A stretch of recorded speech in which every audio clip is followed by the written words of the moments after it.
नमस्कार, मैं कपिलेश कुमार। आप सबका स्वागत है हमारे YouTube channel Kapilesh competitive math. मेरे प्यारे साथियों, आज मैं जा रहा हूँ कराने आरपीएफ का सेट नंबर 2। कुछ टेक्निकल फॉल्ट के कारण मैं 1-2 दिन वीडियो नहीं डाला था। फिर से आज लगातार कोशिश रहेगी कंटिन्यू वीडियो डालने की। और वीडियो अच्छा लगे तो ज़्यादा से ज़्यादा दोस्तों में शेयर करें और चैनल को सब्सक्राइब करें और एक कॉमेंट जरूर करें। आइए मेरे दोस्त, सेट नंबर 2 शुरू करते हैं आपका।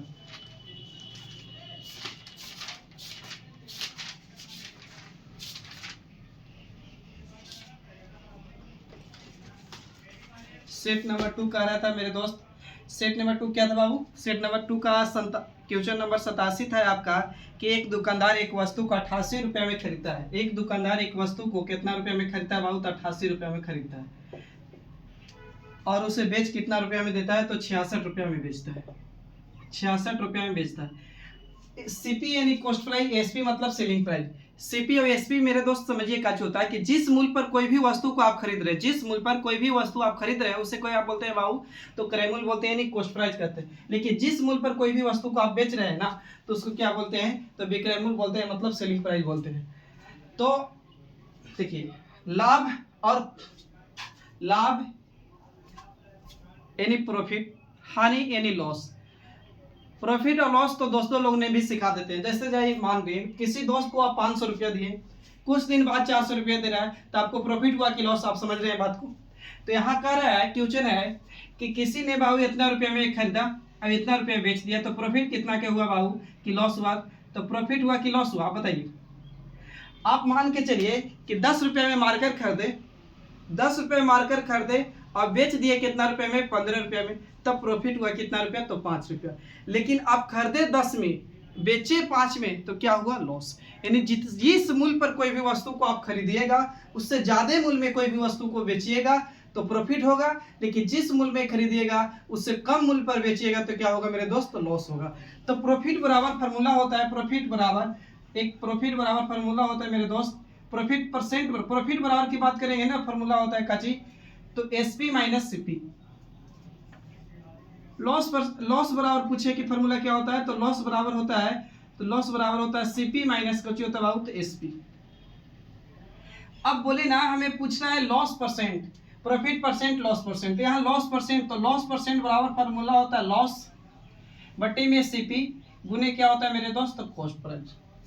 सॉरी, सीपी लॉस परसेंट बराबर होता है लॉस बटा में सीपी गुने क्या होता है? 100। इस तरह होता है प्रॉफिट परसेंट बराबर प्रॉफिट बटे में कॉस्ट प्राइस यानी सीपी गुने कितना होगा मेरे दोस्त? 100। तो हमसे पूछा है कि निकालिए इसका प्रॉफिट हुआ कि लॉस हुआ। तो इस पे आपको पूछा है कि हानि प्रतिशत बताइए, यानी लॉस परसेंट। तो लॉस परसेंट बराबर फॉर्मूला होता है मेरे दोस्त लॉस बटा में सीपी गुने क्या होता है मेरे दोस्त? तो 100। तो घटाइए तो कितना की लॉस हुआ? तो 22 का लॉस हुआ।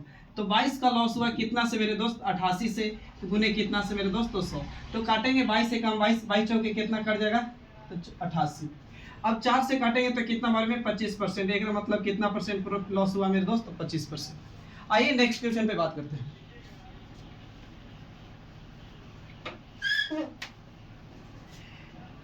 नेक्स्ट क्वेश्चन है मेरे दोस्त, एक समबाहु त्रिभुज का क्षेत्रफल ज्ञात करें। बोला है कि एक समबाहु त्रिभुज का क्षेत्रफल ज्ञात कीजिए जिसकी एक भुजा कितना है? 36 सेंटीमीटर है। यानी एक भुजा दिया हुआ है 36 सेंटीमीटर। अब देखते हैं, समबाहु त्रिभुज का क्षेत्रफल बराबर होता है यानी एरिया बराबर, समबाहु त्रिभुज का एरिया बराबर फॉर्मूला होता है √3 बटा में 4 और भुजा के x वार होता है।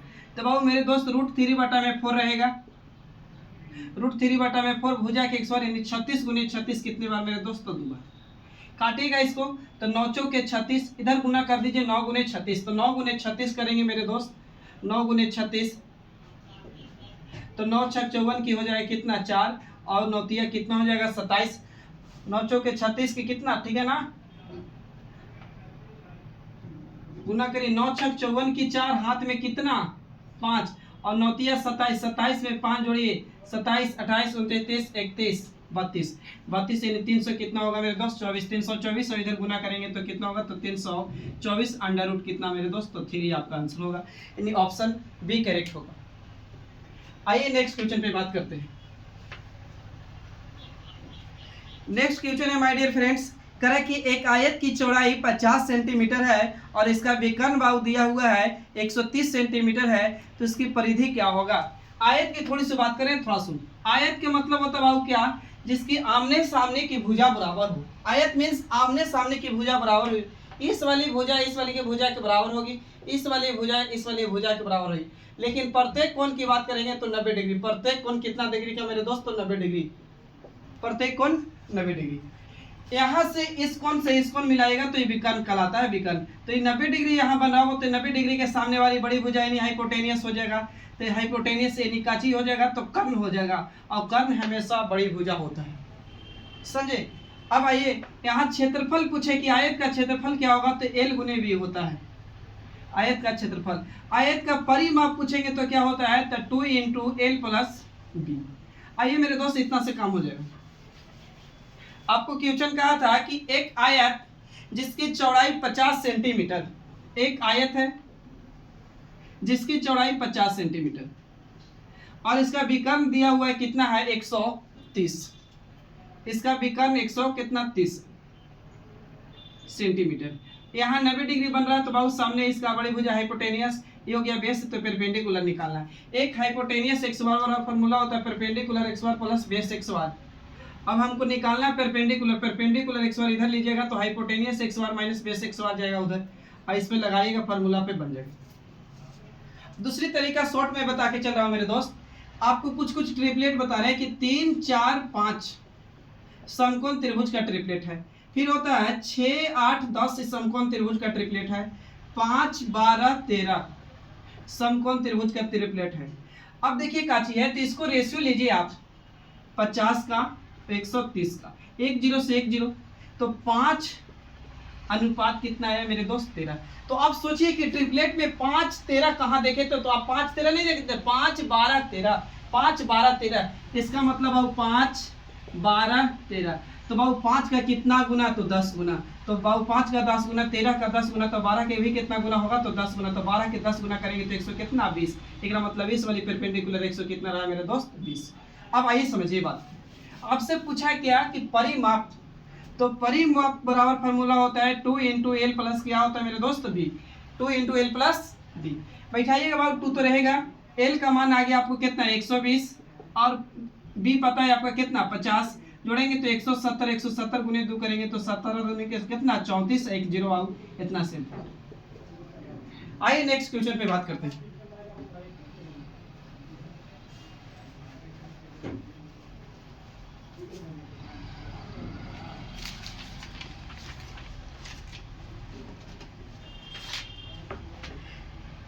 नेक्स्ट क्वेश्चन है मेरे दोस्त, कह रहा है कि 36 मीटर पर सेकेंड की गति से चलने वाली एक ट्रेन एक सिग्नल को 12 सेकेंड में पार करती है। एक ट्रेन है 36 मीटर पर सेकेंड की स्पीड से चलती है, एक सिग्नल के खंभा यानी पोल को कितना सेकेंड में पार कर जाती है, तो 12 सेकेंड में। देखिए मेरे दोस्त, अगर ट्रेन व्यक्ति को पार करे, खंभा को पार करे, पोल को पार करे, सिग्नल को पार करे, तो अपनी लंबाई के बराबर पार करती है। तो यहाँ अपनी लंबाई के बराबर पार करेगी। डिस्टेंस बराबर होता है स्पीड गुने कितना होता है मेरे दोस्त, टाइम। तो इस डिस्टेंस मेरा कितना है, सो स्पीड मेरा कितना है 36 और समय कितना है 12।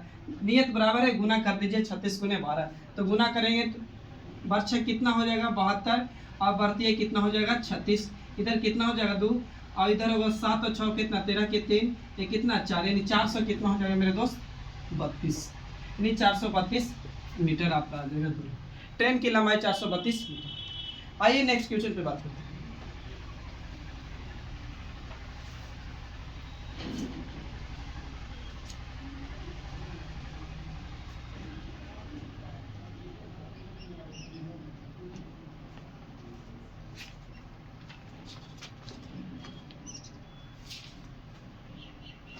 नेक्स्ट क्वेश्चन है मेरे दोस्त, ए अकेला किसी काम को 10 दिन में कर सकता है। ए अकेला किसी काम को 10 दिन में कर सकता है, और बी अकेला इसी काम को 15 दिन में कर सकता है।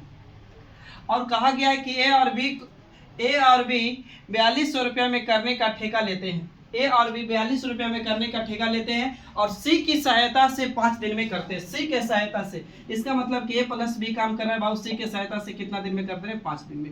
तो आप इसका क्या करिए, दिन का एलसीएम लीजिए और एलसीएम लीजिएगा मेरे दोस्त, कितना आएगा? 30। यहाँ भागा देंगे मेरे दोस्त, कितना आएगा? 10 से भागा देंगे तो 10 3 30, इसका एफिशिएंसी 3, 15 दूनी के 30, 2 और 5 6 कितना? 30, इसका एफिशिएंसी कितना? 6। तो हम बोल सकते हैं ए प्लस बी प्लस सी का एफिशिएंसी कितना आ गया? 6।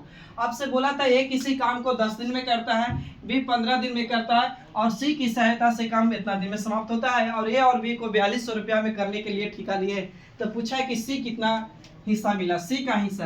तो बाबू ए और बी, ए बी सी कितना यूनिट काम कर रहा है? 6। और ए और बी कितना काम यूनिट किया बाबू? तो 3 2 कितना? 5। तो सी कितना यूनिट काम किया होगा? तो 1 यूनिट, यानी सी का एफिशिएंसी कितना बाबू? 1। तो जितना आप समय दीजिएगा उतना ही पैसा कमाएंगे, जितना ही एफिशिएंसी लगाएंगे। तो टोटल कितना रुपया था बाबू? तो 4200 रुपया। 4200 है कि 42,000? बोलिएगा। 42,000।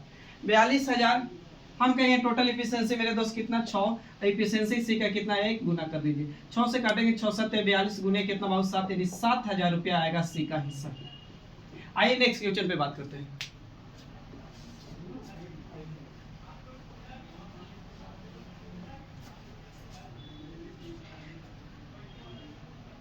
नेक्स्ट क्वेश्चन कितना नंबर है बाबू?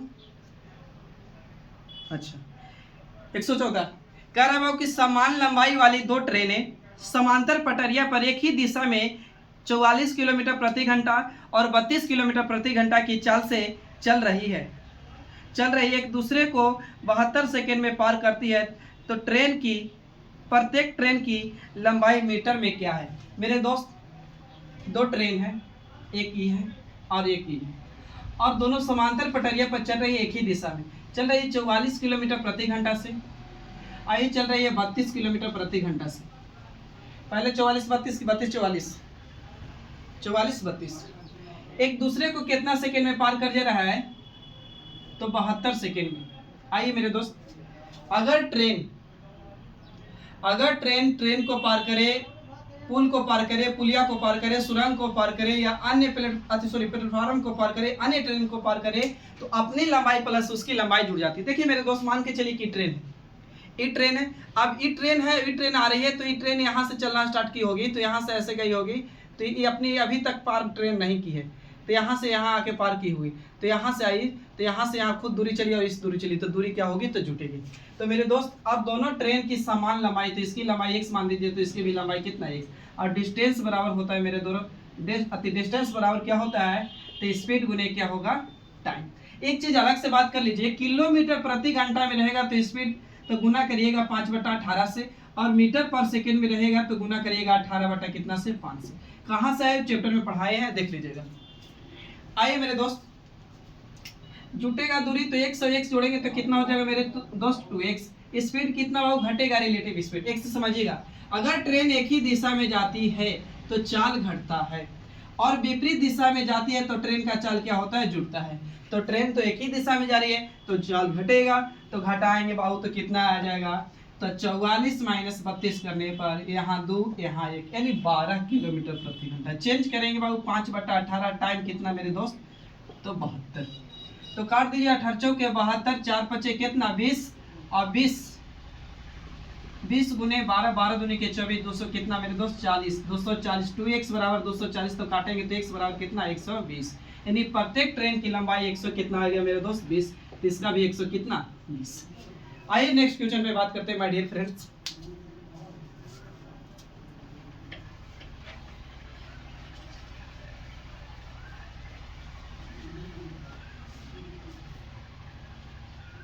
नेक्स्ट क्वेश्चन है कि एक हवाई जहाज 190 किलोमीटर प्रति घंटा, एक हवाई जहाज 190 किलोमीटर प्रति घंटा की चाल से चलते हुए एक निश्चित दूरी को 7 घंटे में तय करती है, एक निश्चित दूरी को 7 घंटे में तय करती है। तो बाबू टी दिया हुआ है, स्पीड दिया हुआ है, आप डिस्टेंस निकाल सकते हैं पहले।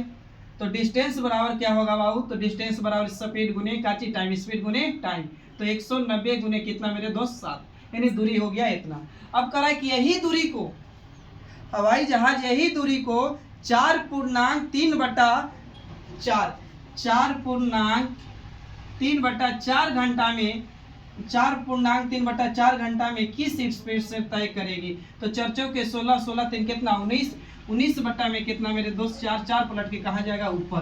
काट दीजिए मेरे दोस्त, यहाँ 19 से 19 कितना बार में 10, 7 के 28, 200 कितना हो जाएगा 80, यानी 280 किलोमीटर प्रति घंटा की स्पीड से जाएगा। तो इतना समय में पूरा कर देगा। आइए नेक्स्ट क्वेश्चन पे बात करते हैं।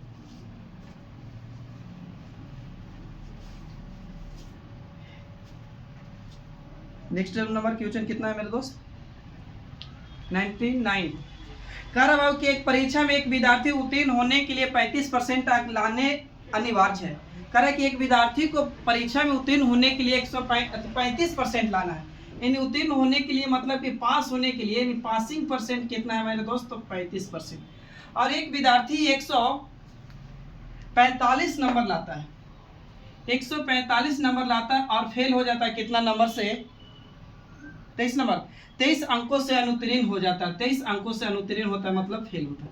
अब समझिए मेरे दोस्त ऐसे कि अगर 20 रुपया आपको देते हैं और 5 रुपया की वजह से मार्कर आप लेके नहीं आते हैं, इसका मतलब कि 5 रुपया और बढ़ा के देते तो आप मार्कर लेके आ जाते।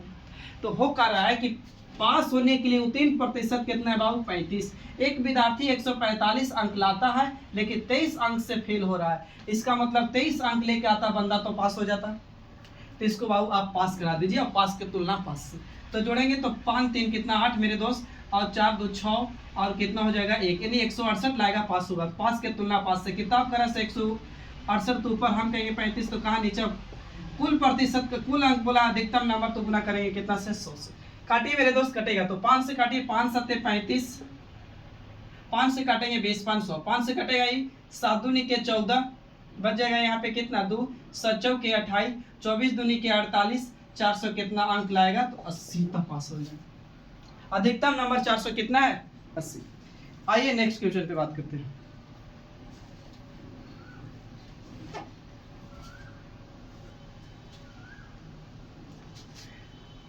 अच्छा नेक्स्ट क्वेश्चन है बाबू बहुत इजी, एक ऐसे टाइप का करवाए थे क्वेश्चन कि एक वस्तु 350 रुपए में खरीदी है। एक वस्तु खरीदी है मतलब उसी की कॉस्ट प्राइस कितना रुपया है तो 350 रुपया, और उसको बेचा कितना रुपया में है तो 500 रुपया में, 500 रुपया में बेचा है। मैं बता रहा था इस वीडियो में आगे कि अगर आप जिस मूल्य पर कोई भी वस्तु खरीद रहे हैं उससे ज्यादा मूल्य में बेचिएगा प्रॉफिट होगा, उससे कम मूल्य में बेचिएगा लॉस होगा। तो मेरे दोस्त ज्यादा में बेच रहे तो क्या होगा प्रॉफिट। तो प्रॉफिट आपसे पूछा प्रॉफिट परसेंट, तो प्रॉफिट परसेंट बराबर फॉर्मूला होता है मेरे दोस्त प्रॉफिट बटे में सीपी गुने कितना होता है मेरे दोस्त 100। तो प्रॉफिट कितना क्या हुआ तो 150 का, तो 150 का प्रॉफिट हुआ कितना से 350 से गुने कितने मेरे दोस्त तो 100। तो 1 0 से 1 0 काट दूं 5 से, 15 5 से काटेंगे तो कितना बार में 7 बार में, इधर काटे गुना कर दीजिए 300 बट्टा में कितना होगा 7, यानी भागा देंगे तो 7 के 28 और 7 के 28 बच जाएगा कितना 2, तो 7 दूनी के 14, 42 पॉइंट कुछ वाला आएगा मेरे दोस्त देखिए 42.86%। आइए नेक्स्ट क्वेश्चन पे बात करते हैं।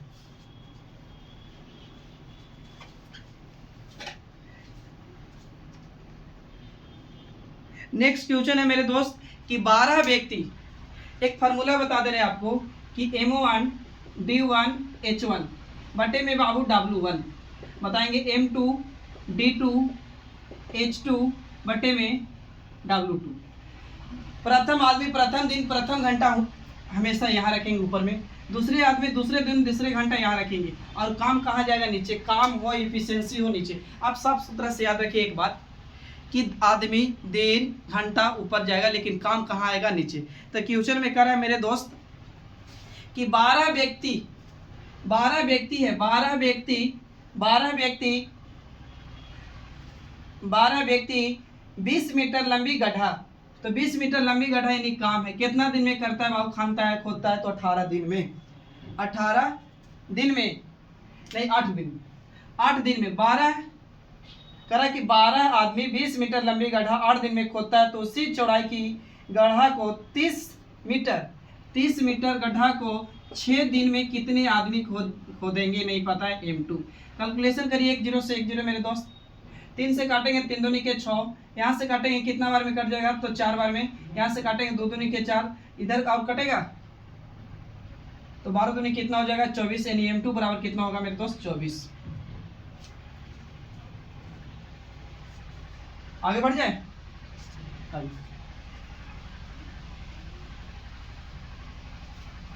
अगला क्वेश्चन है मेरे दोस्त,